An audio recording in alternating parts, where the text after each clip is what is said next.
Namo Buddhaya. Halo semuanya, perkenalkan nama saya Francisca dari kelas 1 BUMM dengan NPM 2041002. Nah, pada kesempatan kali ini saya ingin menceritakan sejarah singkat tentang riwayat kehidupan Sang Buddha. Nah, Siddhartha Gautama atau Buddha itu lahir sekitar abad ke-4 hingga 6 sebelum Masehi di kerajaan kecil yang terletak di bawah kaki Gunung Himalaya, tepatnya di Lumbini, Nepal. Ayahnya yaitu Raja Sudodana itu adalah seorang kepala suku klan Sakya. Ibunya meninggal tidak lama setelah Siddhartha lahir. Dikatakan bahwa 12 tahun sebelum kelahirannya, para Brahmana telah meramalkan bahwa ia akan menjadi pendeta legendaris atau seorang raja yang agung. Ia akan menjadi pertapa apabila melihat orang yang sakit, orang tua, orang meninggal, dan juga seorang pertapa. Karena ia termasuk ke dalam wangsa ksatria, maka ayahnya tidak ingin Siddhartha menjadi pertapa dan tidak meneruskan tata sang ayah. Untuk mencegahnya menjadi seorang pertapa, ayahnya pun menjaga agar Siddhartha itu tetap berada di dalam lingkungan istana, sehingga Siddhartha hidup di lingkungan kemewahan sebagai seorang pangeran dari sukunya, dilindungi dari dunia luar, diajar oleh para Brahmana, serta dilatih dalam bidang panahan, keahlian berpedang, gulat, berenang, dan juga lari. Ketika sudah cukup umur, ia menikah dan mempunyai seorang anak lelaki. Walaupun memiliki segalanya, beliau tidak pernah merasa cukup. Selalu ada sesuatu yang menariknya untuk keluar ke dunia di balik dinding istananya. Pada suatu saat di jalanan Kapilawastu, di usianya yang sedang berada di akhir 20-an, ia menemukan 3 hal yang sederhana. Seorang lelaki yang sakit, seorang lelaki yang tua, dan mayat yang sedang dibawa ke tempat pembakaran. Tidak ada hal yang mempersiapkannya untuk pengalaman semacam ini selama hidupnya. Ia baru mengetahui bahwa semua orang itu akan menjadi tua, sakit, dan juga bisa meninggal. Hal tersebut memicu berbagai pertanyaan yang membawanya terus mengeksplorasi dan melihat seorang pertapa yang mengundurkan diri dari kehidupan duniawi dan mencari pembebasan dari ketakutan manusia akan kematian dan penderitaan.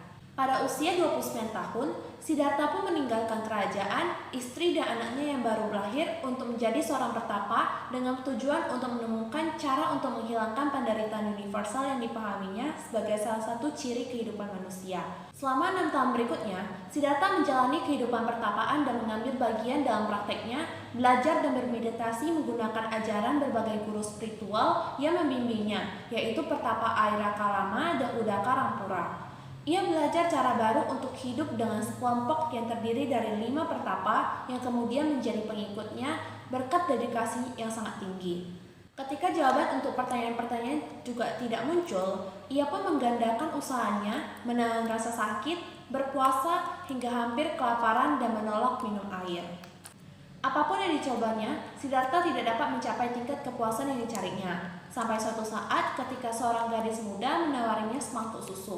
Ketika ia menerima, kemudian ia menyadari bahwa menahan diri secara jasmani bukanlah cara untuk mencapai kemerdekaan diri dan bahwa hidup di bawah kekangan fisik yang keras tidak akan membantunya mencapai pelepasan spiritual.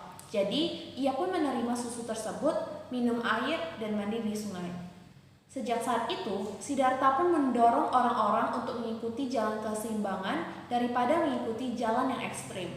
Jalan tersebut dinamakan The Middle Way.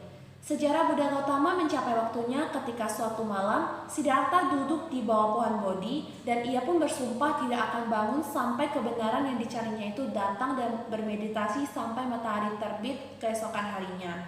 Ia tetap di sana selama beberapa hari untuk memurnikan pikirannya, menelaah seluruh hidupnya dan kehidupan sebelumnya di dalam pikiran.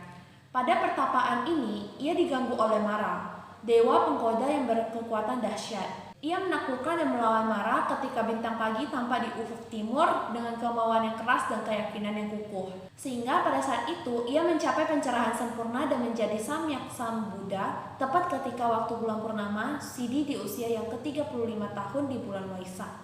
Dari tubuhnya memancar 6 sinar Buddha ketika mencapai pencerahan sempurna. Keenam sinar Buddharisme tersebut adalah warna biru atau nila yang artinya bakti, kuning atau pita yang artinya kebijaksanaan dan pengetahuan, merah atau lohita artinya kasih sayang dan belas kasih, putih atau avadata yang berarti suci, jingga atau manggasta yang artinya semangat, dan campuran semua sinar tersebut yang dinamakan pravaswara. Berdasarkan cerita yang sudah saya jelaskan, sudah saya ceritakan, apakah ada sesuatu hal yang bisa Anda tangkap? Ya, berdasarkan dari cerita Anda tentang perjalanan hidup Dewa Siddhartha itu sangat-sangat luar biasa, dimana kita bisa belajar kita harus mengalahkan amarah, egois kita, setan-setan yang ada dalam diri kita. Kita tidak boleh kepancing sama hawa nafsu kita, karena hawa nafsu kita akan menyesatkan kita. Sebaliknya, dalam perjalanan Dewa Siddhartha kita mempelajari satu hal, di mana kita tidak boleh terlalu memaksakan diri, terutama dalam segi fisik. Karena yang lebih penting itu adalah rohani kita. Percuma saja kita bervegetarian tapi kalau misalnya hati kita masih jahat. Jadi yang bisa kita tangkap dari cerita ini, tetaplah jadi diri sendiri, tetaplah berbuat kebaikan, dan janganlah terpancing dengan hawa nafsu kita. Baik, sekian dari video kami. Terima kasih atas perhatiannya. Namo Buddhaya. Namo Buddhaya.